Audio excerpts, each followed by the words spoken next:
survive, and not only survive during crisis, but also thrive. Si Isaac, si Abraham, si Joseph, hindi lang sila nakasurvive during crisis. Sila din po ay nag-thrive. Doon sila nagkabilihan ng mga lupa. Doon sila nakapagpatayo ng bahay. Di ba napakagandang patutuo yun? Kung kailan may krisis, doon ka magkakalupa. Idinibiglan ako kung kailan may krisis, doon kayo magkakalupa. Doon kayo makakabili ng sasakyan. Doon kayo magkakaligosyo. Doon kayo magpaprosper. You will survive. Not only survive, but also thrive during crisis because God is with you.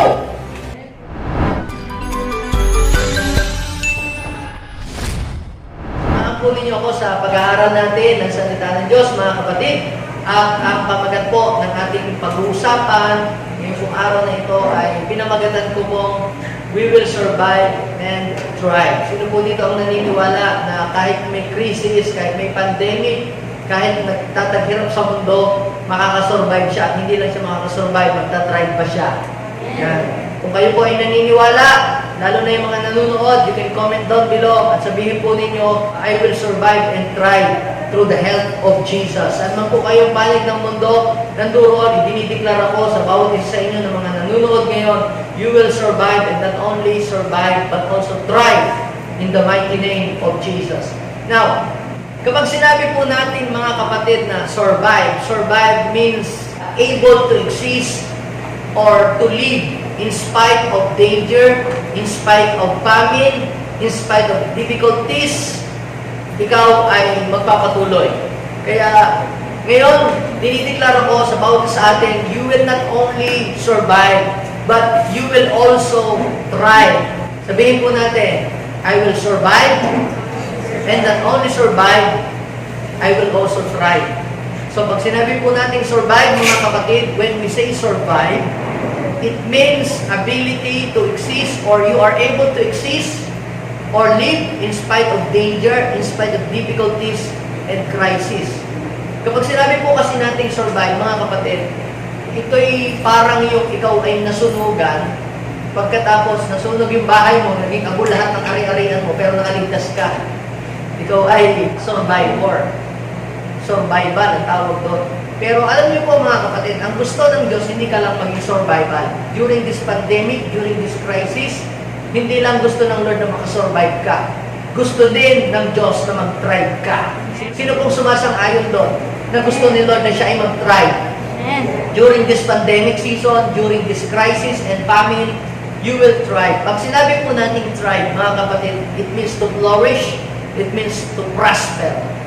So, para patunayan sa inyo na totoo itong aking pong sinasabi sa inyo that God wants you to survive and not only survive, but also thrive. Samahan po ninyo ako sa pagbabasa natin ng salita ng Diyos. At ito po ay makikita natin sa Book of Genesis, chapter 26, beginning verse 1 hanggang verse 6. At basahin din natin yung verse 12 hanggang verse 13. Tulad ng nangyari sa panahon ni Abraham, nagkaroon muli ng tagutong sa lupain ng Kanaan. Kaya't nakarating si Isaac sa Gerar, sakop ni Abimelech, na hari ng Filisteo. Nagpakita si Yahweh kay Isaac at nagsabi, huwag kang pupunta sa Ehipto, manirahan ka sa lupain, ituturo ko sa iyo. Verse 3, dito ka muna, sasamahan kita at pagpapalain. Ibibigay ko sa iyo at sa iyong lahi ang buong lupain ito, tulad ng aming ipinangako sa iyong amang si Abraham. Pararamihin ko gaya ng mga bituin sa kalangitan ang iyong lahi, at lahat ng lupain ito'y ibibigay ko sa kanila, at hihilingin sa akin ng lahat ng bansa sa daigdig na sila'y pagpalain, katulad ng ginawa ko sa iyong lahi. Pagpapalain kita dahil kay Abraham, sapagkat sinunod niya ako at tinupad ang aking mga utos. Doon nga tumira si Isaac sa Gerar. Verse 11, at sinabi ni Abimelech sa kanyang nasasakupan, papatayin ng sino mang umapi sa mag-asawang ito. Verse 12 and 13, ng taong iyon, sabihin natin, ng taong iyon, si Isaac ay nagsaka sa lupain ng Gerar. Saan yun? dun sa lugar kung saan may krisis, may famine. At makasandaang ibayo ang kanyang inani kaysa kanyang itinanim. Pinagpala siya ni Yahweh. Patuloy na lumago ang kanyang kabuhayan at siya'y naging napakayaman. Pagpalain ng Diyos ang pagkabasa ng kanyang buhay at mga salita. Mga kapatid, gusto ko sabihin sa bawat isa sa atin, kung ano yung ginawa ng Panginoon sa buhay ni Isaac, kaya din gawin ng Diyos yan sa buhay mo. Sino po ang naniniwala doon? Sino po ang nananampalataya? Kung ano yung kaya gawin ng Diyos sa buhay ni Isaac, during famine, during crisis, kaya rin niyang gawin ng Diyos sa buhay mo. Sino po ang nananampalataya doon? Now, dito po sa verse na binasa ko po sa inyo, ay may sinabi ang Biblia na kadula daw po ng panahon ni Abraham, nagkaroon daw po ng famine noong time ni Abraham. Noong daw pong time ni Isaac, nagkaroon din po ng famine. Pero hindi lang po sa panahon ni Isaac nagkaroon ng famine. Sa panahon po ni Jacob, nagkaroon din po ng famine. Utang hirap, utang gutom. Hindi lang po sa panahon ni Jacob nagkaroon ng famine. Maging sa panahon po ni Joseph, nagkaroon din po ng famine. So, yung apat na generation ni Abraham, Isaac, Jacob, at saka po ni Joseph, lahat po sila naka-experience ng famine. Walang generation sa angkan ni Abraham na naging exempted doon sa famine. Lahat sila pare-parehas nakaranas ng famine. Pero, ito po ang maganda. Bagamat sila po ay nakaranas ng famine, hindi lang po sila nakasurvive during famine. Sila po ay nag-thrive, na mayagpag sila, na nagana po sila. Sa kabila ng may famine, may crisis, nagtatagutom ang mga tao, nagtataghirap, pero sila ay nanagana ang buhay. At ngayon, yan ang pag-aaralan natin. Bakit sila nanagana sa panahon ng krisis? Samantalang taghirap ang mundo, bagsak ang ekonomiya sa buong mundo. Pero bakit sila, yung henerasyon ng kanilang mga anak at mga apo ay pinagpala ng Diyos? At ako'y naniniwala kung yan ay nagawa ng Panginoon sa panahon ni Abraham, ni Isaac, ni Jacob, ni Joseph, kaya pa rin niyang gawin ng Diyos sa iyong panahon, sa ating panahon ito. Bakit? Because God is the same yesterday, today, and forever. Ang kailangan lamang natin gawin, mga kapatid, ay maging bukas ang ating kaisipan na ang Diyos ay buhay, ang Diyos ay totoo, at ang panahon ito ay active si Lord para siya tumulong sa atin. Sa panahon ito, gusto kong malaman niyo lahat, hindi tulog si Lord. Si Lord ay active sa kanyang pagtulong, even to this very moment. Kaya ngayon, dapat nating malaman yung sikreto at yung dahilan bakit ipinapahintulot ng Diyos na mangyari sa buong mundo ang ganitong bagay. Habang tayo po ay nakatira dito sa mundo, dapat ninyong maintindihan that we are not exempted. Kahit ikaw ay born again, tumanggap kay Jesus, kahit pa ikaw ay bishop o may calling sa iyo si Lord, hindi ka exempted. Habang nandito ka sa mundo ito, hindi ka exempted sa problema, hindi ka exempted sa krisis, mararanasan mo lahat iyon. Pero may layunin si God, bakit na ipinahihintulot na ito ay maranasan ng lahat ng tao. Naranasan ni Abraham, naranasan ni Isaac, naranasan ni Jacob, naranasan ni Joseph. Tama ang sabi ng Bible. Sa 1 Corinthians chapter 10:13, walang pagsubok na dinadaanan ninyo na hindi dinanas ng lahat ng tao. Tapat ang Diyos at hindi niya kasusubukin ng lampas sa inyong kakayahan. Sa halip, pagdating ng pagsubok, bibigyan kayo ng lakas sa loob para mapagtagumpay ninyo ang pagsubok na iyon. So, ibig sabihin, yung crisis na naranasan ni Isaac, hindi na bago. Bakit? Naranasan ni Abraham. So, yung crisis na naranasan ni Jacob, hindi na bago crisis yun. Hindi na bago yun. Yung sabi niya, this is a new normal. May crisis. Kailangan nating maghigpit ng sinturo. Hindi na po bago yun. Nangyari na sa panahon ni Abraham. Yung famine nangyari sa panahon ni Joseph, hindi na rin bago. Kasi naranasan din ng lolo niya. Ang maganda nito, mga kapatid, during crisis, active si Lord kumilos. And I do believe si Lord aktibong kumilos sa mga buhay natin. But what are primary reasons why God allowed this pandemic, this crisis to happen in our life? Bakit inalaw ito ng Panginoon? Pero dapat po nating makita dito na kung may ginagawa si Lord noon, may ginagawa din si Lord sa ating panahon. In fact, mas blessed tayo kaysa nung panahon po nila. Imagine, nakasurvive sila kahit wala silang cellphone, wala silang iPhone, walang internet. Nakasurvive po sila, mga kapatid, sa krisis, sa kahirapan. Eh di lalo na ngayon, na makakasurvive tayo.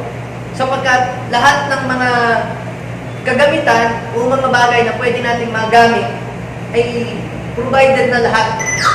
Ang kailangan nga lamang ay makita mo kung ano yung gustong ipagawa sa iyo ni Lord.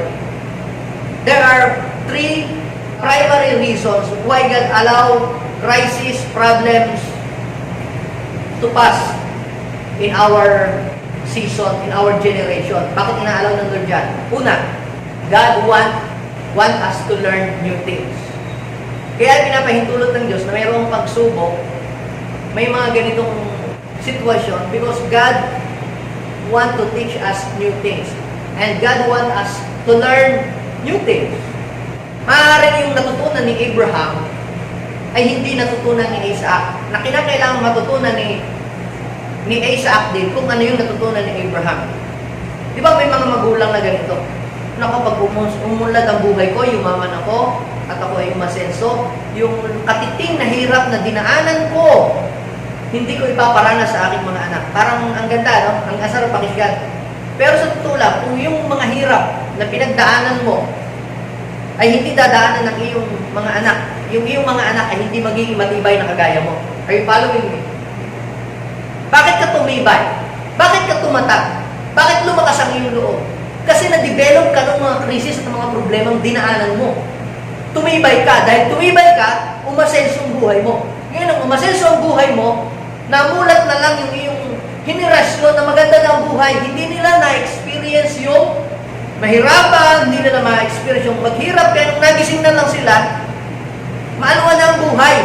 Kaya lamang, pag pinasa mo sa kanila yung yaman, yung are-are ang meron sila, hindi sila na-train kagaya ng training na dinaanan mo. Ngayon, ipapasa ni Lord yung blessing kay Isaac.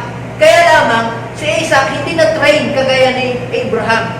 So, kinakailangan yung training na dinaanan ni Abraham ay daanan din ni Isaac. So, kaya inalaw ng Lord John. Because God want to teach Isaac new things. Yung hindi niya natututunan. Ngayon mga kapatid, tatanungin ko po kayo, during lockdown, sino dito may bagong natutunan? Dati hindi ka nagluluto, ngayon natuto ka magluto, kahit sunog o kahit hilaw, at least may bago kang natutunan. Sino may bago kang luto na natutunan? Sino dito yung may bagong natutunan? Ako, pastor, bago ko natutunan, dati hindi ako nagmo-mobile legend, ngayon nagmo-mobile legend ako. Ano ba naman yun? Hindi naman ganun, ano? Yung kaalaman na useful ba? Yung dati, hindi mo ginagawa, pero ngayon ginagawa mo at naging effective at naging maganda. So, inaalaw ng Diyos yun para tayo ay turuan ng mga bagong bagay. Halimbawa, ang mga churches, iwang-iwan na tayo ng mga taga-mundo. Ang mga worldly people, they are using social media para to establish their business. They are using this kind of platform para ang kanilang business ay kanilang i-offer sa ibang mga tao sa buong mundo. Pero ang church, mga kapatid, karamihan po, late na po sila sa mga ganito mga bagay. Kaya nung kung nagkaroon ng lockdown, yung mga church na hindi gumagamit ng technology, na-stack up po sila kasi hindi nila alam paano abutin yung mga tao. Pero mga gumagamit sila ng mga social media, alam nila kung gumamit ng mga technology. Sila po mga kapatid ay naka-ship agad sila. At sila po ay nakalipad ng mabilis. Pero yung pong mga company na hindi nakapag-innovate, hindi nakasabay, sila po yung nagsara. Sila yung nag-down. Pero pansinin niyo, yung pong ang kanilang mga business na i-ship agad nila sa online, na ilipat agad nila, na-damage man o naapektuhan man pero hindi kasintindi ng mga taong nasa traditional way pa ng kanilang business.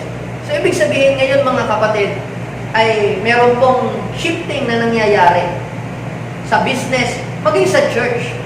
Kung sa church ngayon, hindi ka nakapag-online preaching, paano mo maaabot yung mga miyembro na hindi nagpipreach? Kaya napansin ko, mga kapatid, yung dati mga pastor na hindi nagpipreach sa camera, ang alam lang mag-preach sa pulpit, ngayon natuto ng bago na knowledge.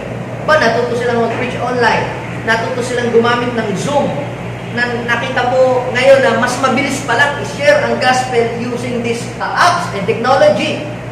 lalong bumilis ang pagpapahayag ng gospel. Mas mabilis pa kaysa noong una. Alam niyo po, napakabilis ng pag-share ng Word of God.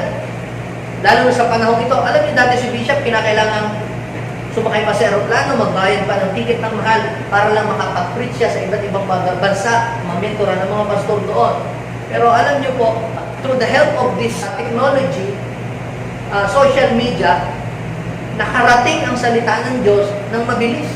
Dati si Bishop hindi marunong gumamit ng Zoom, natuto siyang mag-preach sa Zoom, gumagamit siya nito, at maraming napagpala ang mga pastor at ang mga leader sa iba't ibang panig ng mundo. What is the point? Inaalaw ng Diyos na maranasan natin yung crisis, yung difficulties, para turuan niya tayo ng bagay na hindi natin alam dati. So, if you are learner, open and teachable, matututunan mo ito. Pero kung hindi ka learner and teachable, magagalit ka sa nangyayari sa sitwasyon. Kaya kung merong pangit na nangyayari sa sitwasyon natin ngayon, may tinuturo si Lord. Kung ikaw ay learner, dapat makita mo may tinuturo si Lord. Mayroong gusto si Lord na matutunan ka. Alam niyo po yung mga iba, umangal po sila yung sabihin ng ating DepEd na gagawin natin ang ating pag-aaral ay through online. Bago to, pero gagawin natin to. Alam niyo, umangal yung iba. Bakit? Paano kami? Walang internet. Paano kami? Ganyan, paano kami? Gusto nilang bumalik doon sa luma nilang natutunan na hanggang doon na lang sila.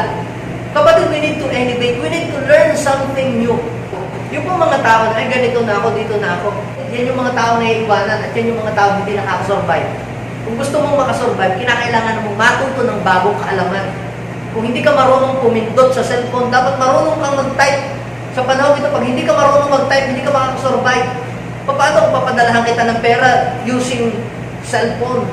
Cellphone to cellphone, online to online. Hindi ako marunong, hindi na kita papadalhan. Hindi ka pala marunong. Kailangan mo pag-aralan to. Sabihin mo sa'yo, katabi, kailangan matutunan to. Kahit mahirap, dito na ako sanay Pero kailangan mong masanayan yan kasi ito na yung takbo ng panahon. Kaya you will be left behind kung hindi ka matututo ng bagong kaalaman ngayon. Kailangan mong sabayan. May mga tao sumabay. Yung mga sumabay, nakasurvive sila.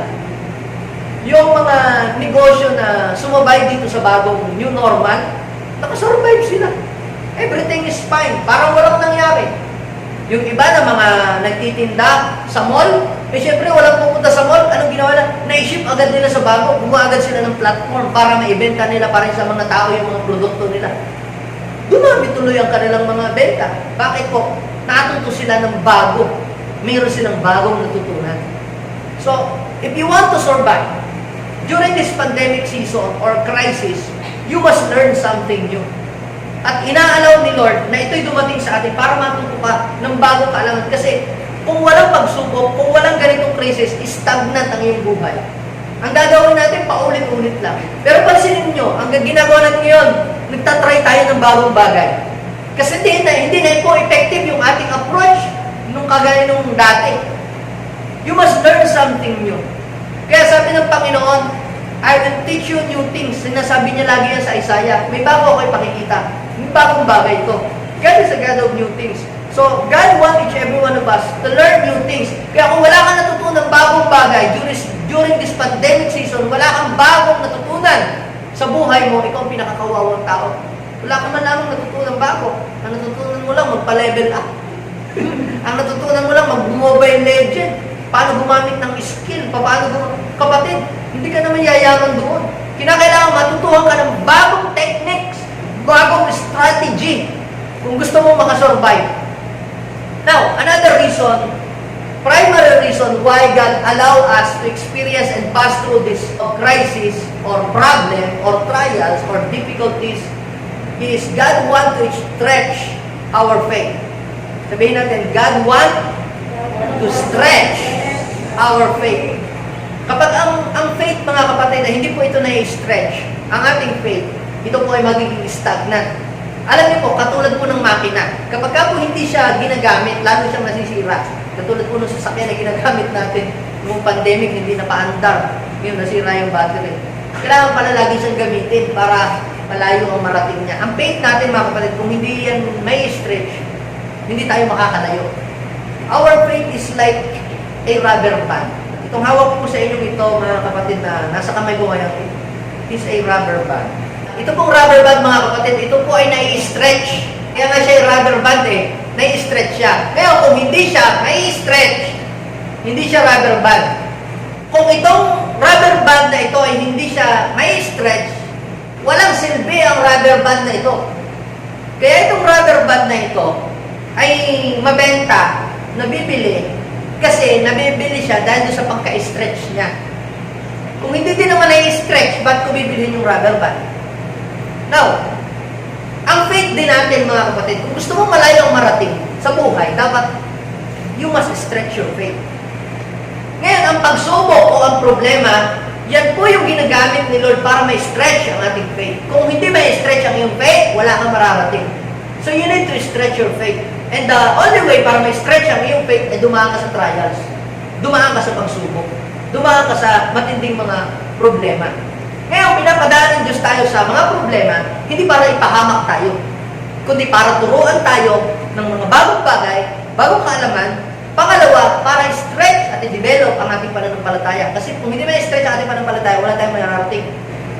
Pansin niyo, kung nakapatong lang itong rubber band na ito sa kamay ko, wala siyang mararating. Pero itong rubber band na ito, iganyan ko, makakarating ito sa malayo. Kapag itong rubber band na sinestretch ko at pinakawalan ko, malayo yung mararating niya. Do you get the point? Ganon din, mga kapatid. Itong nangyayari sa ating mundo ay isang uri ng pag-i-stretch ni Lord sa ating pananampalataya. Nung dumaan ba ang pandemic, na-stretch ba tayo? O bilbil nyo lang ang na-stretch? Yung faith hindi na-stretch. Ang dahil kayo na-stretch yung bilbil. Ano? Pero yung faith hindi na-stretch. Paano na kami? 3 buwan na wala pa kaming income. Naku, mamamatay na yata kami. Pero na-stretch ka, natuto kang maniwala at manampalataya sa Diyos, natanggal ka sa trabaho, pero nakaisip ka agad ng ibang paraan para makasurvive ka, para ka mabuhay.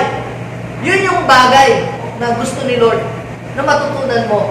Kaya nagiging blessing lang itong crisis sa mga taong natututo sa mga bagong bagay. At ano pa, doon sa mga taong na-stretch ang faith, blessing ito.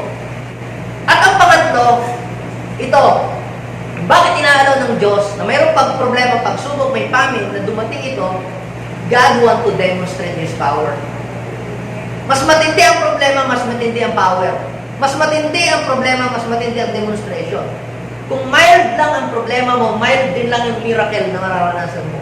Pero kung great, heavy yung problema mo, heavy rin, nakapangyarihan ang miracle yung mararanasan mo. Kaya, mga kapatid, dapat ninyong maintindihan, yung matinding crisis, matinding problema is just a signal for God to move in your life.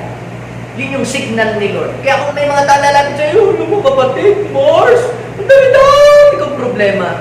Alam niyo po, you must encourage them.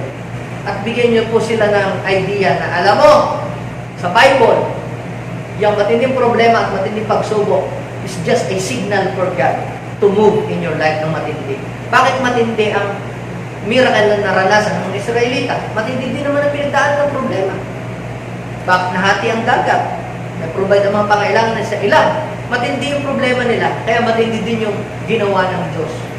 Kaya, itong ating panahon, mga kapatid, it's showtime for God. Maipakikita ng Diyos dito na kaya kanyang pagpalain kahit sa panahon ng krisis o pandemic o taghirap ang mundo. Yung ginawa ng Diyos kay Isaac, kaya niyang ulitin sa iyo. Naniniwala ba kayo doon? Pero dapat matuto ka. Ma-stretch muna yung faith mo at mabuksan ang iyong paningin. Kasi yung mga taong hindi natuto ng mga bagong bagay, hindi nila tinanggap na blessing itong nangyayari. Tinignan nila as bad thing. Sila yung nagrarally, sila yung laging nagre-reklamo, sila yung nagpapakamatay, sila yung gumagawa ng mga bagay na hindi magaganda. Pero yung tinignan nila, yung crisis, na opportunity, itong nangyayari ito ay naging opportunity yun, sumagana ang kanilang mga buhay. Parang dito pa nga sila nagkaroon ng breakthrough nung magkaroon ng pandemic eh. Kaya dapat natin makita, mga kapatid, na mas may pakikita ng Diyos ang kanyang kapangyarihan at ang kanyang kakayahan sa panahon natin ngayon. Now, Sa sitwasyon po, mga kapatid ni Asa, nung panahon ng famine, kasi ganito po yan eh. Kapag ka nagkakaroon ng problema, nagkakaroon ng pagsubok, at may mga matindi tayong mga pinagdadaanan, ang una agad nating naiisip ay umisip ng paraan paano tayo makakawala doon sa sitwasyon yun. Hindi exempted ang lahat eh. Kasi sa lugar po ng Kanaan, sina Isaac na ang pinakamayaman o pinakamasagana na ang buhay nila. Kasi si Isaac po ay yumaman dahil po pinamanahan siya ng kanyang ama. Pero pansinin nyo, kahit mayaman na si Isaac, hindi po siya exempted kahit sila naapektuhan eh. Naapektuhan ang kanilang kabuhayan. So, lahat talaga naapektuhan. Kahit ngayon, lahat na naapektuhan talaga. Pero, hindi lahat ay lumugmok. Hindi lahat ay bumagsak. Yung mga tao, naging panggising ito para lalo silang umangat ang buhay. Paano ito nangyayari? Paano ito nagaganap? Meron po 3 bagay akong nakita sa buhay ni Asa na pwede natin itong i-apply sa ating buhay. How to survive, and not only survive during crisis, but also thrive in times of crisis. Pag sinabing survive, hindi ka lang mag-exist, hindi ka lang mabuhay, kundi managana ka. Magkaiba po yun. Di ba yung nakasurvive ka lang, di ba yung nakasurvive ka na, nag-thrive ka pa. Kaya sino gusto yun? Hindi lang yung makakasurvive ka, kundi magta-thrive ka pa. Ako ang gusto kong mangyari sa ating lahat, yung hindi lang tayo makasurvive sa pandemic na ito o sa crisis na ito, yung mag-thrive pa tayo. Si Isaac, si Abraham, si Joseph, hindi lang sila nakasurvive during crisis. Sila din po ay nag-thrive. Doon sila nagkabilihan ng mga lupa. Doon sila nakapagpatayuan ng bahay. Di ba napakagandang patutuo yun? Kung kailan may krisis, doon ka magkakalupa. Idinibiglar ako, kung kailan may krisis, doon kayo magkakalupa. Doon kayo makakabili ng sasakyan. Doon kayo magkakaligos. Doon kayo magpa-prosper. You will survive. Not only survive, but also thrive during crisis because God is with you. Wala pala po yun mga kapatid sa iyong natapos o sa iyong degree. Ito ay nakadepende sa pagsama ng Diyos sa kanyang mga anak. Ano po yung unang bagay na nakita ko dito? How to survive and thrive during crisis. Number 1, don't find a solution outside the will of God.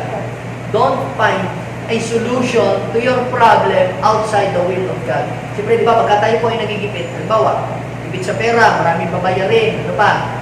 Maraming mga utang, maraming mga maniningil, maraming pangailangan. So, ang muna agad natin naiisip ay yung mabilis na solusyon para kumita agad, yumaman agad ng mabilis. We want easy, get quick. Kaya kahit ano na lang, sige, papasukin na natin. Katuwiran ng iba, kung hindi ko gagawin to, paano ka mabubuhay? Paano kami kakain? Di ba, tutulong naman ako sa church, magdodonate naman ako sa Panginoon. Kapatid, marami, iba, kahit illegal na, papasukin na. Kasi, kailangan eh. Kailangan ng immediate solution. Minsan nga, gagawin na nga lang hahanap na lang ng verse sa Bible para kakal, para magmukhang sa Panginoon. Pero, ang totoo nun, sa iyo lang naman talaga galing. Kinrap mo lang yung verse sa Bible para itabag doon sa iyong ginagawa. Alam niyo po mga kapatid, ang iniisip natin, kapag dumating na tayo doon sa punto ng hopelessness or hopeless situation, ay maghanap agad tayo ng immediate solution. Yung mabilisan, yung madali. Dahil doon, nami-miss natin yung learning. Alam niyo po ba, sa during crisis, gusto mo agad yumaman bigla agad ng overnight? You will miss the purpose of crisis. Yung learning, yung stretching ng faith, at saka yung kilos ni Lord, kasi ikaw nang gusto mo kumilos, ikaw na eh. Ano po ang ginawa ni Isaac? Diba tayo, ang isip ko, mag-abroad na lang ako. Don't misinterpret me, ano? Hindi bawal ang mag-abroad sa atin.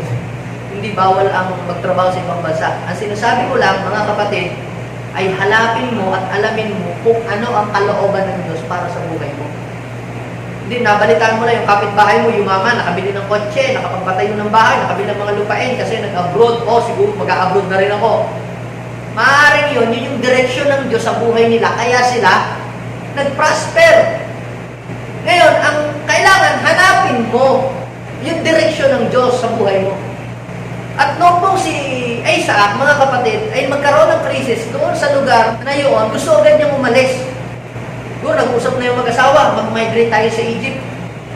sinama niyo kayong mga anak. So, ang pamilya nila, buong pamilya nila, titira sa Egypt kasi gusto nilang takbuhan yung problema nila sa Kanaan.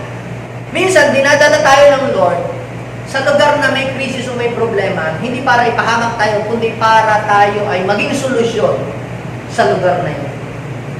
Sinong gusto niyang siya maging solusyon sa problema? If you are not part of solution, baka ikaw maging konsumisyon. Kaya ka dinadala sa isang pangit na lugar, sa palagay ko ha, para maging blessing ka sa lugar na yun.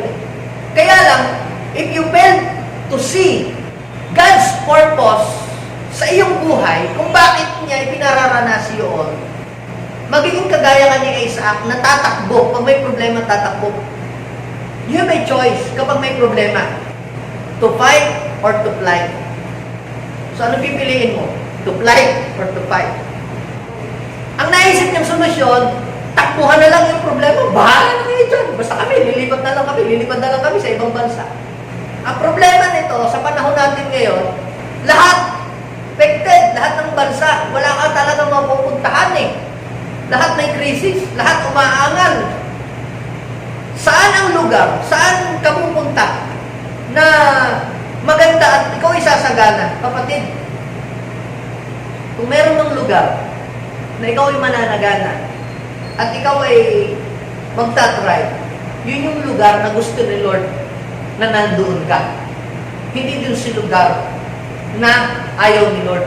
Kasi kahit pa yung lugar na yun mayaman, kahit pa dun sa lugar na walang krisis ka pumunta, sabihin natin masagana, everything is okay. Pero kung hindi gusto ng Diyos na nandun ka, maghihirap ka doon. Naalala niyo po ba si Jonah? Yung kamag-anak ni Judith, Jonah. Di ba sabi nila, pumunta ka sa Nineveh, I will bless you. Basta mag-preach ka lang doon. Anong ginawa niya? Pumunta sa Tarsis. Gumastos pa siya ng kamahal-mahal. Anong nangyari? Napabuti ba siya? Hindi napabuti ang buhay niya. Ang daming loss na dumating sa kanyang buhay. Kasi, yung pong kanyang ginawang paraan, ay paraan lang niya, hindi yun yung way ni Lord. At si Isaac, mga kapatid, decision lang niya na umalis. Gusto lang niya na pumunta ng Egypt. Ay bakit? Pastor, si Abraham, pumunta ng Egypt. Nagkaroon po kasi ng famine din. Nung panahon po ni Abraham, nagkaroon din ng famine. Pumunta sa Egypt. Si Joseph, nagkaroon ng famine. Saan pumunta? Nandun din sa Egypt. So, iniisip siguro ni Isaac, pinagpala ang aking ama sa Egypt, pupunta lang rin ako doon. Mag-abroad na din ako. Hindi ibig sabihin, umabroad yung iyong pinsan, yumaman, mag-abroad ka na rin, yayaman ka na din. Hindi yun. Dahil, kasi ganito yan magkaiba ang training na dinaanan mo at dinaanan ng pinsan mo. Magkaiba yung training na dinaanan ni Abraham at magkaiba yung training na dinaanan ni Isaac. Si Abraham nag-prosper, pero baka hindi kayahin ni Isaac yung temptation pag siya nandun na sa Egypt, baka mapalayo pa lang siya sa Panginoon. Kaya anong ginawa ni Lord kay Isaac? In-intercept ni Lord. Imagine yun, nakakuha na siya ng ticket. Kumbaga, ready na lang ng passport, may visa na. Alam niyo po, siya po ay pumunta sa Gerar. Sabi ng Bible sa verse 2, pumunta po sila sa Gerar. Ang Gerar means lodging. Ang ibig sabihin pala ng meaning ng Gerar ay lodging. Imagine mo, naka-check-in ka na, lilipad ka na, ready na lahat, nakapagpa-despedida na kayo, nakapagpakain ka na, sabi mo, abroad na kayong buong pamilya, doon na kayo titira. Tapos biglang nag-appear si Lord, hinarang si Isaac, huwag kang pupunta ng Egypt. Yung palang pagpunta ng Egypt, gusto lang ni Isaac, desisyon lang niya. Hindi siya pinapayagan ng Diyos. Idea lang niya, na iniisip niya, yayaman siya pupunta ng Egypt. So, ano pong ibig kong sabihin dito? Hindi masamang pumunta ng Egypt. Ang punto dito, mga kapatid, ayaw lang talaga ni Lord na pumunta si Isaac doon. Bakit? Kasi hindi yun yung calling ng Diyos para sa kanya. Sinong magmamanage ng kayamanan na naiwan ng iyong ama na ito pinaghirapan niya sa matagal na panahon? Hindi pa siguro napagawa ng titulo yun. Tatakbo ka, pagbalik mo, baka malaki ang problema mo kasi yung mga lupa ninyo dito, naagaw na ng ibang tao, baka after 10 years or 5 years, iba na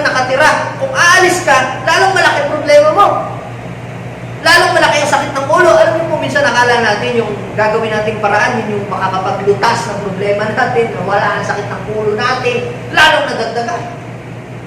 Diba? Sa ating sariling opinion lang pala.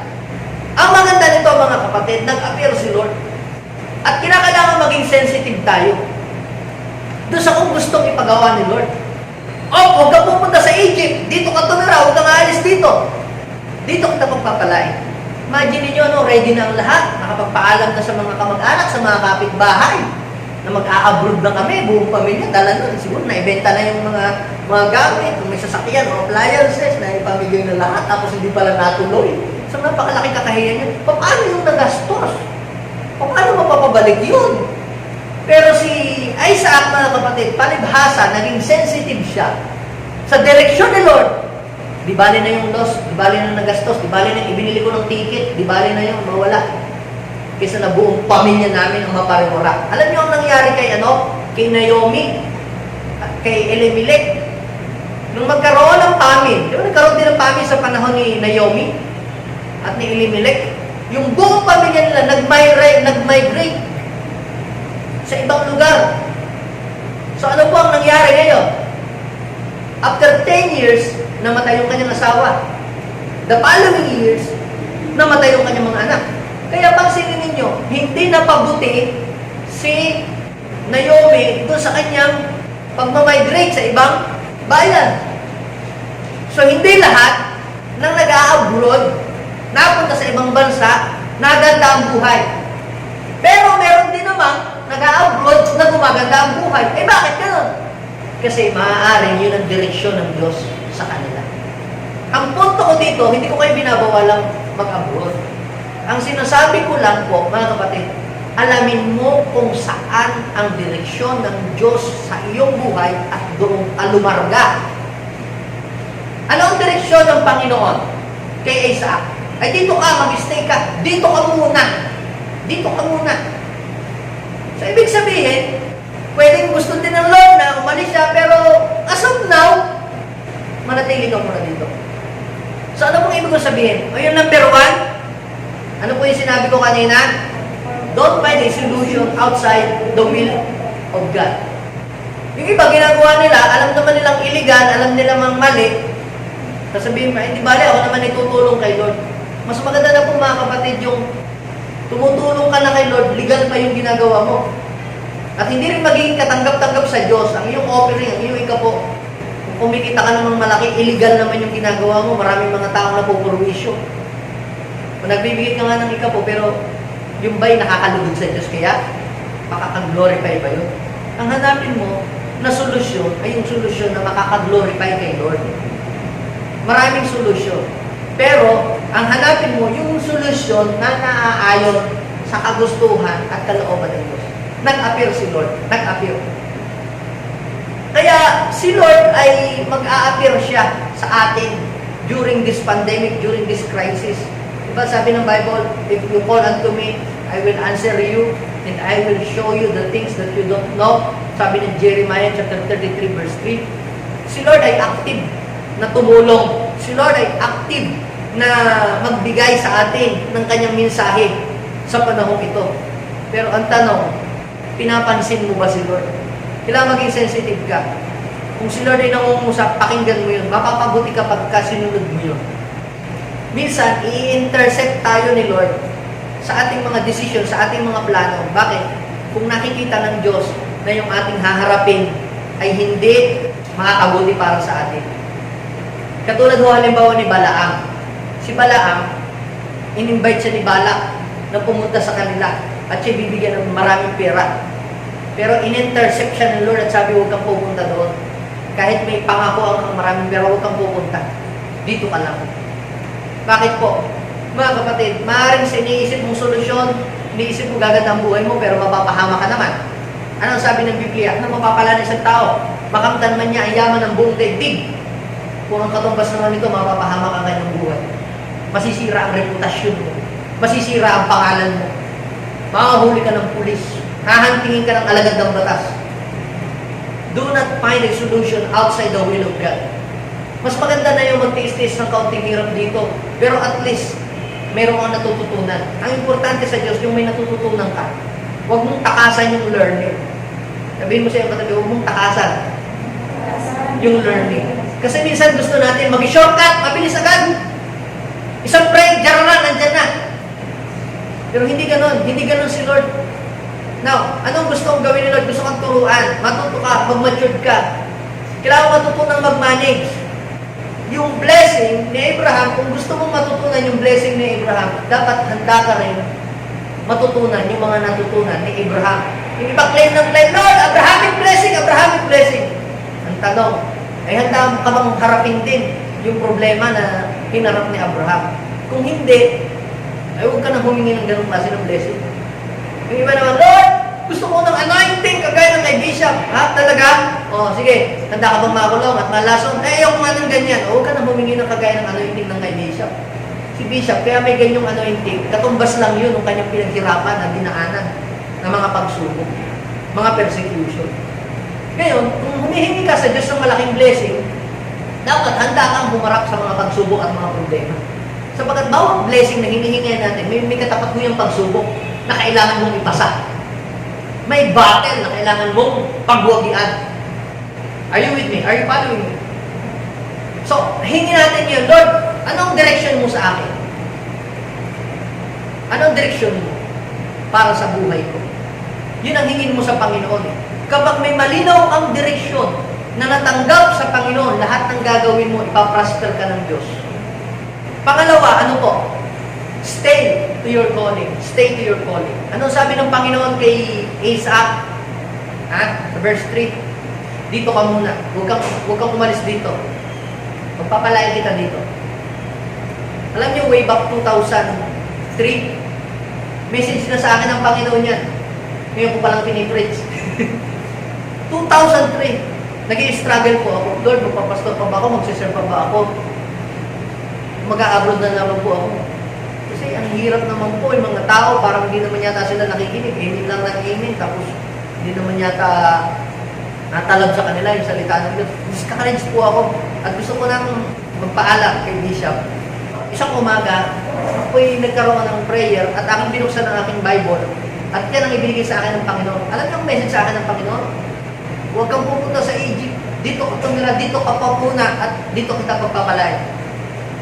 In-intersect ng Diyos yung aking personal plan to walk in my own way. In-intersect yun ng Lord sa pamamagitan ng verse na yan. Pamula noon hanggang ngayon, napansin ko po yung kamay at ang pagkilos ng Diyos, yung pag-iingat niya. Kaya pag ikaw pala ay nasa direksyon ng Diyos, kahit may mga kapahamakan, may mga pagbagsak or failure, nandiyan yung kamay ng Diyos para alalayan ka, itindig ka niya. Alam niyo po sa verse 11, pag binasa po ninyo, yung pagsunod ni Isaac sa Diyos, kinakailangan dito yung marunong ka sumunod sa Diyos.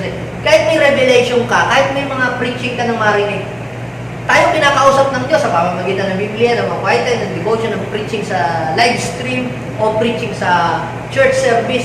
Pero kahit ma-receive mo yung message ni Lord, natamaan ka ng mensahe, suwak na suwak sa iyong sitwasyon. Pero kung hindi mo naman yung susundin, walang epekto yun. Walang epekto. So, nagiging effective lamang ang salita ng Diyos, nagiging blessing sa listener kapag yung listener ay nag-respond doon sa mensahe ng Diyos. Tumugon siya sa mensahe, oh, yes Lord, sige, hindi na nga lang po ako alis. Di bali na lang yung mga nawala. Eh, kung talagang gusto mo akong i-bless, di higit pa doon ang kayang ibalik sa akin. Palagi ko, ang dami na niyang naibentang mga gamit, parang mga, di ba, yung mga magmamigrate, binibenta na nila lahat yung mga iba nila, mga gamit nila, mga sasakyan nila, binibenta nila ng mura, para mabilis na, mabenta na agad. Hindi naman sayang, at least pag iniwanan nila, mapakinabangan pa nila na panggastos-gastos. Isipin ninyo, ganun ang nangyari kay Isaac. Tapos sasabihin ni Lord, huwag kang tumuloy. Teka muna, Lord, hindi po pwede yan. Pero si Isaac, naging sensitive siya. Nag-obey siya. At dahil doon, sa kanyang pagsunod na yon, ang una niyang naranasan, yung protection, yung pag-iingat ng Diyos. Na kahit may pamin dun sa lugar ng kanya tinitindigan, tinatayuan, ano masabi sa verse 11? Huwag ninyo sasaktan itong si Isaac, ha? Sige, mamamatay ang sino mang mananakit sa kanilang pamilya, sa kanilang mag-asawa. So anong ibig sabihin nun?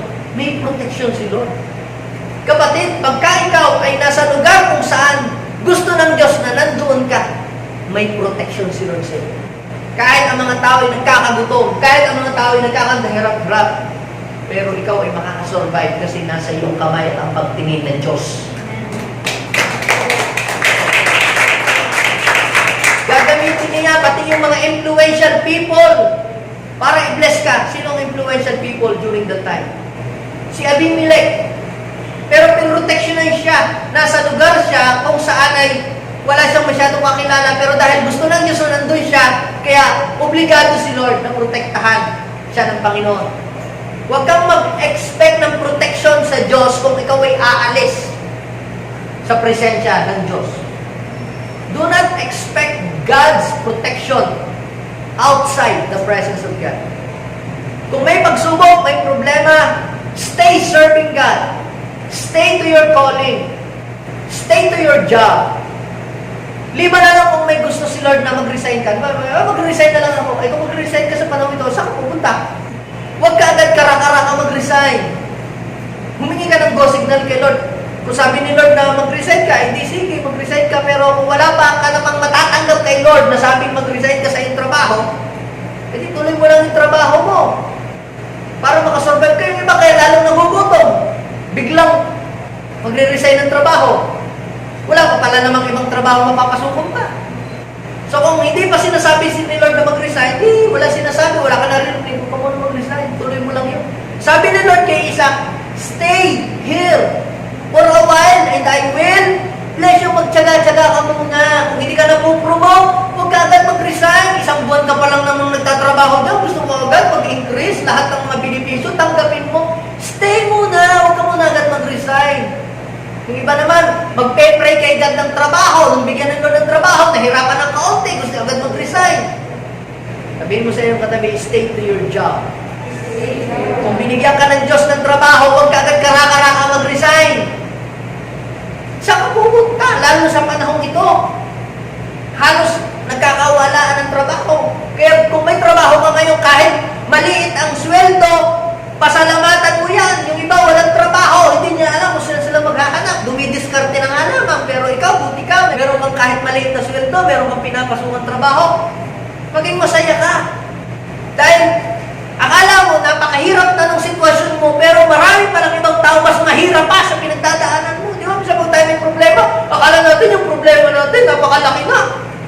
Yung pala, mas mapalaki pa pala ang problema ng ibang tao. Akala mo, laki-laki na ng problema mo, pasalamat ka. Nahihirapan ka ba sa trabaho mo ngayon? Hirap ka ba? Tanungin mo, may trabaho ka ba ngayon? Oh, nahihirapan mo, tulog ako, dami pinapagawa ni boss. Masalamat ka. Yung iba walang trabaho. Gusto ko naman mag-resign eh. Para kasi Isaac. Dinala siya sa promised land, nung mahirapan sa promised land, gusto kumalik. Para yung iba ganito nangyari ba? Nagpe-pray na makapag-abroad. Nung dinala ni Lord sa abroad, mapagalitan ni boss, magkaroon ng problema doon, gusto bumalik sa Pilipinas. Ano ka ba? Di ba pinag-pray mo ng matagal yan na mag-abroad ka, tapos ngayon, nung nahirapan ka, gusto mong umuwi ng Pilipinas? Para kang si Isaac. Alam niyo po mga kapatid, sa buhay na ito sa mundo, wala namang easy. Lahat tayo mahihirapan, lahat tayo, gusto niyo ng easy doon sa langit. Easy doon sa hardware, hardware. Pero talagang dito, talaga lahat tayo dadaan doon sa mga ano. Kasi part yun ng pag-growth ng buhay natin, talagang mahirap. Lahat yun, si Abraham, talagang mayroong pinagdaanan sila na talagang, kasi doon tayo naman natututo. Ngayon, gustong takasan ni Isaac yung learning. May learning pala. May lesson pala na gustong ituro. Kailangan i-manage mo to na properties nyo. Huwag kang umalis dito, magpapalain kita dito. Sayang naman to binigay ko na blessing na ito. Tapos tatakban mo. Alam mo, minsan gano'n. May blessing pala sa ating harapan, hindi natin nakikita kasi na iba ang ating focus.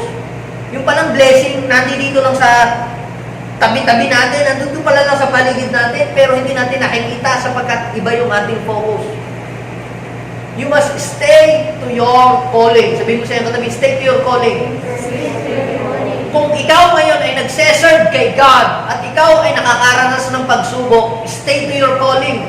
Kung ikaw ikaw ay nagpa-prosper, gumaganda ang buhay, and yet you are serving God, stay serving the Lord. Bakit kaya ka nagpa-prosper? Because you are serving the Lord.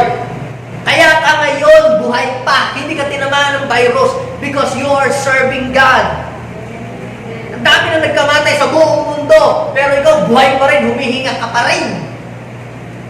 Nakaka-survive ka because you are serving the Lord. May dahilan pa si Lord, kaya kanya binubuhay. Pero kung ikaw ay magkukwit, aalis sa iyong calling, lalabas sa paglilingkod sa Diyos, binibigyan mo, inaalisan mo si Lord ng dahilan para manatili ka pa dito sa mundo, sapagkat ang puno na hindi na namumunga, pinuputol yon. Sabi ng Bible. Ay dahil ikaw ay nagagamit pa, napapakinabangan ka na pa ni Lord. May reason si Lord para buhayin ka pa, para mag-exist pa ang buhay mo dito sa mundo. Kaya kahit maraming problema, makakasurvive ka at magta-thrive ka, kasi gusto ka pang gamitin ni Lord, kasi napapakinabangan ka niya sa kanyang kingdom. Huwag ka munang umalis dito, dahil kailangan ka pa kita dito sa Kanaan. Kailangan ma-bless ang mga tao through you. Sinong gagamitin ko ay sa akong aalis ka. Paano mabe-bless itong mga tao ito? Plano ko na lahat sila ay makakilala sa akin. Pero kung ikaw ay tatalikod sa iyong calling to stay here, paano na ngayon yan? So, Isaac chose to obey God's word. At siya nagpalaw sa revelation ni Lord. At yung protection na kamtan niya, iningatan siya ni Lord. Yun yung patunay. Kung ikaw saan ka dinadala ni Lord, may protection sa iyo si Lord. Pero doon sa lugar na ito, laging parang mapapahamak, laging parang nagkakasakit, aksidente, kapatid. Yung suriin, baka hindi yan ang lugar ng Diyos para sa iyo. Naalala ko po yung anak ni Brad Bo. Yung makagraduate, si Brian, nag-abroad, di ba? Mag-abroad. So, awa naman ng Diyos. Nakakaraos ang buhay. Hindi naman siya naghirap. Makagraduate yung babae niyang anak, si Shyle, nag-abroad din. Biyaya naman ng Diyos. Ayos din naman. Hindi naman naghirap. Pero dapat si Eva, dapat mag-abroad din siya dahil yung mga kapatid niya, dalawa, nandun na, dapat gumaya na rin siya. Ba't di siya gumaya doon? Iba yung leading ng Lord sa kanya eh. Ay kayang tumbasan ng Diyos yung blessing na ng kanyang trabaho ng mga dalawa niyang kapatid na nanduro. Ba't ka alis? Ano bang hahanapin mo doon? Para magpasikat o para kumita ng pera o para hindi ba naman kailangan gusto pumunta sa abroad, hindi para makasurvive at mag-thrive, para lang maipakita sa kanila, nakarating ako dito, nakarating ako doon. Pero alam sa totoo lang, daming nandun, umaangal sila, gusto ko umuwi sa Pilipinas. Ano po point dito mga kapatid? Kinakailangan mong ma-discern kung saan yung tamang lugar na gusto ng Diyos nandun ka. Si Brother Bong din ba? Sinubukan din niya nung time na may crisis sila, sinubukan din niyang pumunta din ng ibang bansa. Diba? Pero ang pagdating niya doon, hindi nga halos siya makapagtrabaho dahil lagi sumasakit ang kanyang mga binti, mga pa. Imagine yung kikitain niya doon, kikitain niya dito, mas matindi pa. Kaya anong nangyari? Nag-decision siya, pumunta na lang dito. Anong point doon? Nakita niya kung saan siya dinadala ng Panginoon. Kaya nag-stay na lang siya dito. Dito na lang siya, nagagamit pa ng Panginoon. Now, hindi ko sinasabing huwag kayong mag-abroad. Ang sinasabi ko po, hanapin ninyo kung saan yung lugar, kung saan kayo tinatawag ng Lord. And stay there. Kung sabi ng Panginoon, mag-business ka dito sa Pilipinas, do it. Yung iba naman, hindi mag-progress ang business nila dito. Nung pumunta sa ibang bansa, doon sumagana ang business nila. Maaaring doon sa lugar na yun sila. Hindi po ito gaya-gaya. Ito po ay naghihingi ka kay Lord ng direksyon. At pag ikaw ay nasa tamang direksyon ng Lord, ikaw ay nasa umbrella ng covering ni Lord. Basta nasa covering ka ng Lord, pansinin mo, kahit sa ka pumunta, north, south, east, west, ang blessing ng Diyos, hahabulin ka ng pagpapala ng Diyos. Kasi nasa umbrella ka eh, ng kalooban ng Diyos. Nung dumating siya, bumalik na lang siya dito, si Brother Bong, bumalik na lang dito, di ba? Yung iba naman, kinakailangan nilang umalis sa kanilang lugar at pumunta doon sa lugar kung saan nababagay para sa kanila, like Abraham. Di ba si Abraham, pinaalis ng Panginoon sa kanilang lugar? Pero bakit si Job, si Isaac, hindi pinaalis? Sabi, stay here. Bakit sinabi ng Panginoon kay Isaac, stay here? Pero bakit sinabi ng Panginoon kay Abraham, leave your country? Bakit ganun? Ang blessing pala ng Lord, wala doon sa stay here, wala doon sa live, wala doon sa study still, or wala doon sa move forward. Ang blessing ng Lord ay nakadepende sa pag-obey mo sa kung ano ang instruction ni Lord sa oras na yun. Pwedeng ang instruction sa iyo ng Lord ngayon ay stay here, pero bukas ay move forward. Pwedeng ang message sa iyo ng Lord ngayon ay wait, pero ang message sa iyo ng Diyos sa iyo bukas ay go. Mahal sabi sa iyo ng Lord ay just wait. Hindi forever na wait.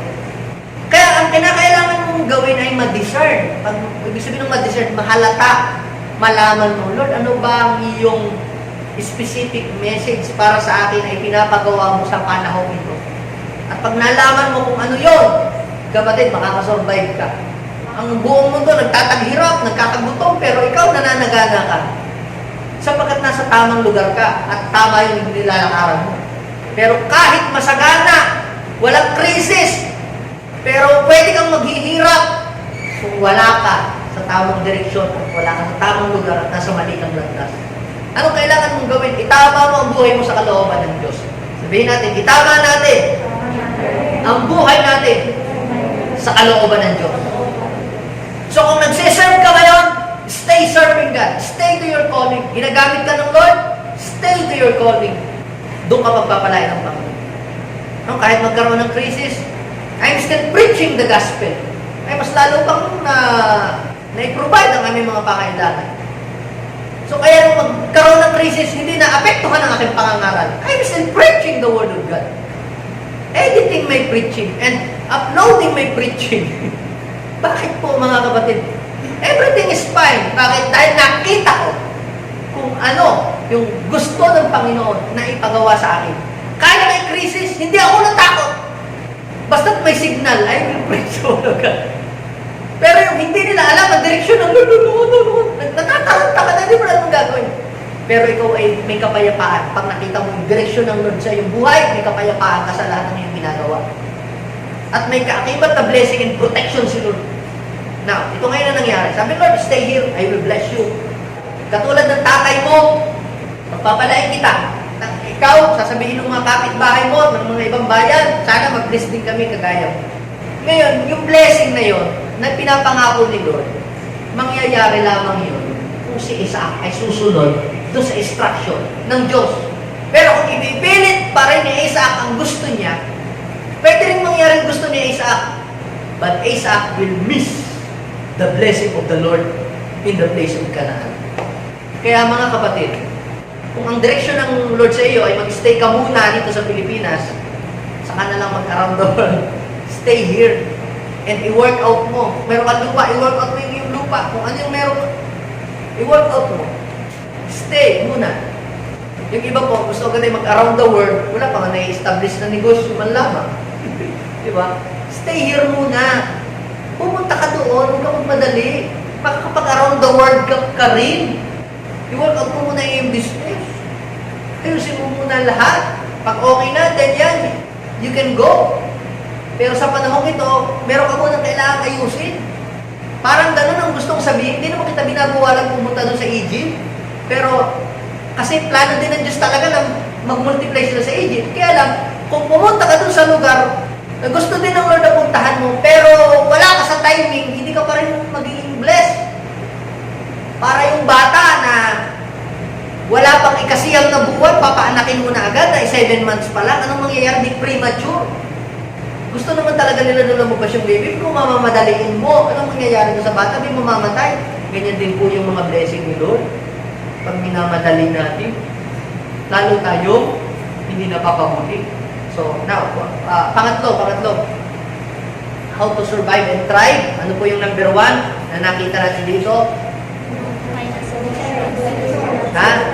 Do not find a solution outside the will of God. Kailangan laging connected sa kalooban ng Diyos yung gagawin mo. Gusto ng Diyos makabayad ka sa utang mo. Gusto ng Diyos mag-prosper ka in a right way. God wants you to prosper in a right way. Ikaw din naman gusto mong makabayad, di ba? Diba, may utang ka, financial difficulties, gusto mo rin makabayad, di ba? Kaya mag-iisip ka ng paraang alam mo na kahit illegal, Pwede naman mangyari yun. Kaya lang, sira yung pangalan mo, mapahama ka o mahuli ka pa ng pulis o makulong ka pa. O hanapin natin yung masolve yung problema natin na naaayon doon sa kalooban ng Diyos. Kasi lagi may dalawang pagpipilian yan eh. To solve your problem according to the will of God or to solve your problem outside the will of God. Pangalawa, stay to your calling. Because your calling can make you prosper. Ang mga negosyante kaya sila pinaprosper kasi yun yung calling nila. Ngayon, mga empleyado, pinaprosper sila ng Diyos kasi tinawag sila doon. Maaaring hindi lahat talagang tinawag mag-business. Ang importante, makita mo kung saan ka tinatawag. Ano ang talent meron si Abraham? Mag-aalaga ng mga tupa, di ba?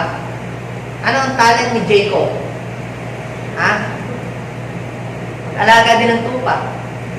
Ano ang talent ni Joseph? Administration. Mamahala ng mga tao. Maging manager. Maging supervisor. Ibig sabihin, pinagpapala ng Diyos ang tao ayon dun sa gift, ability, and talent na ibinigay ng Diyos sa kanila. Kaya magpa-prosper ka dun sa calling mo. Ito po yung pangatlo, mga kapatid. Use your God's given ability. If you want to survive and thrive during this season, pandemic season, use your God's given ability. Lahat tayo ay may kanya-kanyang ability na ibinigay si Lord sa atin para tayo ay makasurvive at hindi lang makasurvive, kundi mag-thrive. Halimbawa, katulad ni Brother Victor, hindi naman siya businessman, hindi rin naman siya scriptwriter, at lalong hindi din naman siya artista. Ano siya? Siya ay construction worker. At yun yung alam niya, bata pa siya. Kinamulatan niya na. Doon nga siya yata lumaki. Hanggang ngayon. Do you think ipaprosper siya ni Lord sa pag-aartista? Pwede rin naman. I-vlog mo yung iyong i-vlog mo yung iyong pagkakarpenter at pagka-construction, artista ka na rin. Sa event channel. So, ang point is this, ipaprosper ka ng Diyos doon sa ability na ibinigay niya sa iyo. Binigyan ka ng Diyos ng kakayahan na mag-carpentero. Pagpaprosper ka ng Lord doon. Kita ninyo yung mga businessman, subukan ninyo mag-carpentero sila. Hindi sila makapagkakarpentero kasi hindi yun ang gift nila eh. Now, pansinin natin, paano nakasurvive at nag-thrive si Isaac? Anong ginawa niya? During famine, anong ginawa kaya niya? Iba ito sa ginawa ni Joseph. Iba sa ginawa ni Abraham. Iba sa ginawa ni Jacob. Lahat sila binigyan ng Diyos ng ability. At ako'y naniniwala, bawat isa sa atin, bibigyan din ng Diyos ng ability. Kung paano binigyan si Isaac ng ability, ikaw binibigyan din ngayon ng Diyos ng ability. Kaya dapat maging sensitive ka doon sa mga abilidad na ibinibigay sa iyo ng Diyos. At kung ang ability mo lang na alam, sa panahong ito ay magluto, kapatid, i-bless ka ng Diyos sa pamamagitan ng iyong pagluluto. Hindi sa pagkakarpintero. Eh, bakit si Victor pinayaman sa pagkakarpintero? Sige, karpintero na din ako. Kaya yung bahay, hindi mo maalam kung bahay ng kalapati, bahay ng gagamba, bahay ng ilalawa o ano. Kasi kung hindi ka naman talaga tinatawag doon, huwag mong ipilit ang iyong sarili doon. Find your calling and stay your calling. And last thing, use your God's given ability. Ano po ang ginawa niya? Verse 12. At si Isaac ay nagsaka. Ang gift pala ni Isaac, mga kapatid, ay nasa agriculture. Nasa agriculture. Wala sa pagkakarpintero, wala sa administration ng yung kagaya ng kay Joseph na mag-aano ng mga dreams, magpapaliwanag.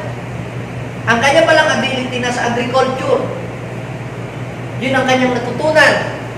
Kaya ano po ang ginawa niya? Yung kanyang alam, in-apply niya, winort out niya. Kaya pagpapalain ka ng Diyos kung ano ang meron ka. Sabihin mo sa iyong katabi, kung ano ang meron ka, yung gagamitin ng Diyos yun para mapagpala ka. Meron pong isang babaeng balo na ang kanya pong asawa ay namatay. Yung dalawang anak niya, kukuhanin, gagawing alipin. Sa 2 King chapter 4 verse 2. Kaya lumapit siya kay Eliseo para tulungan siya. Siguro nangungutang, si Eliseo wala pa namang may pautang. Pero ang sabi po ni Eliseo, minentoran lang siya. Kita niyo, walang binigay na salapi. Di ba minsan, yung mga tao na nangangailangan ng isda, turuan mo na lang silang mangisda. Dahil kung puro laging isda, ibibigay mo lang isda sa tuwing mangangailangan ng isda, paulit-ulit na lang siyang pupunta sa iyo. Pero kailangan matutunan nilang manghuli para sa tuwing kailangan nila ng isda, di sila lang manghuli ng kanya. Lumapit siya kay Eliseo kasi gipit na gipit, walang kapera-pera. Siguro ini-expect ng babaeng balo na bibigyan siya ni Eliseo ng pera. May pera siguro yan. Baka may nag-operate kay Eliseo. Kaya ang problema, hindi siya binigyan kahit 5. Anong ibinigay? Payo. Nakakain ba yung payo? Ano niyo po yung payo? Dahil sa payo na ibinigay niyo, kapatid, their lives became different. Payo lang yun, ha? Payo lang. Kinots lang siya. Minentor lang siya. And the rest was history. Yung babae, talagang desperado na may famine sa buhay niya, sa pamilya niya. Pero sabi ni Eliseo, ano bang meron ka? Wala na nga po eh. Isang bote na lang pong langis. Ganun ba? At least meron pa, kahit isang bote na lang. Ganito ang gawin mo. Manghiram ka muna ng mga basyo. Alam mo, minsan tayo gano'n, maglolon agad tayo ng mga kalaki-laking tapos hindi natin alam paano bayaran. So, manghiram ka na lang muna kung may magpapahiram. Sabi, isusuuli mo rin naman. Mula doon sa isang boteng langis na meron kang hawak, salinan nyo ng salinan yung mag-iina. Kayo pumasok sa bahay. Alam niyo po, sali ng sali na puno lahat yung empty vessel. At sila nakabayad ng utang. At sila sumagana. Minsan, sa panahon ng krisis, nami-miss natin na meron pala tayong binigay sa atin si Lord. Kaya kung marunong kang magluto, enough na yan para ikaw ay makasurvive. Hindi magluto ka. Hindi mo naman kailangan tayo ng restaurant kung wala kang mga katulong. Ang gawin mo lang, picturean mo yung mga niluto at i-post mo sa online. Videohan mo at yung video i-post mo sa Facebook pag may nag-view doon. Isang araw, maraming views, mamomonetize yung channel. O, di ba? Ano ang ability na meron ka? Ang blessing ni Isaac ay hindi dumating ng jararan, sabi-sabi, nandiyan na. Winord out ni Isaac yung ability na ibinigay sa kanya ni Lord. Yes, may promise si Lord na blessing, pero ang sabi ng Panginoon, I will bless the works of your hands. Kinakailangan may gagawin ka. Nandiyan si Lord. Kapag humakbang ka, kahakbang si Lord, tutulungan ka. Si Isaac ay hindi sumagana nung siya ay walang ginawa. Sumagana siya kailan? May ginawa siya, nagtanim siya. Yung mga tao noon, nag-hoard sila ng kanilang mga seed. Pero si Isaac, nagpakawala siya ng seed during famine. Ano ang pinakikita ditong mensahe? Famine cannot stop your harvest. Famine is not a valid reason not to sow. If you want to experience harvest during famine, you must sow. Kinakailangan mo magtanim ng mga mabubuting bagay. Ibig sabihin, kinakailangan mong may gawin ka. Kinakailangan i-work out mo yung gift. At sinasabi ko sa iyo, yung naranasan ni Isaac ay mararanasan mo din. Yung mga tao noon, natakot po sila na magtanim. Pero si Isaac, hindi siya natakot dahil may word siya ni Lord. Alam niyo po yung famine noon, matinding tagtuyot. Walang ulan eh. Iga ang mga batis. Pero hindi naging hadlang kay Isaac yung famine. Anong ginawa niya? Naghukay siya ng mga balon. Ang tawag po doon, idea. Sabihin natin, idea. May talent ka na, then, sinamahan mo ng iyong idea, magpa-prosper ka. Kung meron kang talent, pero hindi mo gagamitin yung iyong idea, paano ka magpa-prosper? Use your talent plus ideas, and you will survive and thrive. Dahil walang bibili ng ating mga niluto, i-deliver ko sa mga may opisina, di-deliveran ko lang sila. Di kahit mga tao di makapunta sa restaurant, hindi yung mga nabibili pa rin yung tinda. Ano po ibig sabihin? Idea. Bakit nag-prosper? May mga nakasurvive na mga establishment, na mga business, meron talagang nagsara. At bakit yung iba nakasurvive ng mga tindahan? Nagkaroon sila ng idea dahil hindi makakapunta sa palengke ang mga tao. Ang ginawa ko nang hiram ng kariton na dinala sa bahay-bahay, bumenta, mas malaki pa ang benta. Kasi ano bang meron ka? Tanong mo siya yung katabi, ano bang meron ka? Motorsiklo lang, pastor, ang meron ako. Yan, ang ginawa ng iba, nag-rider sila. At naghanap ng mga taong magpapabili sa kanila. Yung iba nagpa-order pa ng milk tea. Mas mahal pa yung bayad doon sa motorsiklo kaysa sa milk tea. Ang tawag doon, idea. Sabihin natin, idea. Meron kang talent, pero kailangan gumana ang iyong idea sa panahon ito. Ano yung iyong idea? Dahil ang mga tao hindi makakapunta sa mall, ang mga tao hindi makapunta sa palengke. Anong gagawin mo? Dalahin mo yung iyong tindahan sa mga bahay-bahay. Ano bang alam mo na talent? Maggupit! Ang problema ngayon, walang pumupunta sa parlor. Dahil takot ang mga tao sa virus. Sarado yung parlor mo, hindi ka tuloy makapaggupit. Anong gawin mo? Magbahay-bahay ka na lang. Gupitan mo yung mga tao sa mga bahay-bahay. So, ano pong ibig sabihin dito, mga kapatid? Si Lord ay nagbubukas ng maraming pintuan sa bawat isa sa atin na ito yung opportunity para sa kanyang mga anak para mag-prosper. Binibigyan ka ng Diyos ngayon ng opportunity na mag-prosper. Sana hindi mo ma-miss yung opportunity na ipinakikita sa atin, Lord. Kapatid, ngayong krisis, ito yung tamang oras, tamang panahon ng pagtatanim. Nung bumagsak ang economy, sa mga iba, ito yung opportunity to buy stocks. Alam niyo po nung unang mag-lockdown, bumaba lahat ng stocks. Alam niyo yung ginawa ng iba? Nag-hoard ng pera. Ayaw na lang magtanim. Alam mo yung ginawa ng iba? Nung bumagsak yung stocks, doon sila namili ng namili. After 1 month, tumaas. Naging triple, double yung stock. Nag-progress sila. Kaya sila nakasurvive. Bakit? Anong ginamit nila? Ability, idea, gift and talent. Kaya, yung sabi ng Panginoon na, all you must do is to stand still, it does not mean don't move. Ang ibig sabihin po mga kapatid sa Bible ng stand still or be still ay don't be moved, hindi don't move. Magkaiba po yung don't be moved at saka yung don't move. If you are not moving, you are dying. Ano kailangan natin gawin? Yes, huwag kang mag-resign sa iyong trabaho, pero umiisip ka rin ng mga paraan. Gagana ang iyong isip, ang iyong idea.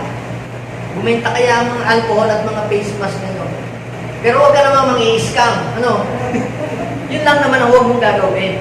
At pagpapalain ka ng Diyos kung maganda ang ginagawa mo. Ibibless ka ng Diyos. Bakit? Sabihin natin, walang pamin sa mga anak ng Diyos. May famine pero hindi tayo maapektuhan. Tayo sasagana during famine. Itong pagkakataon para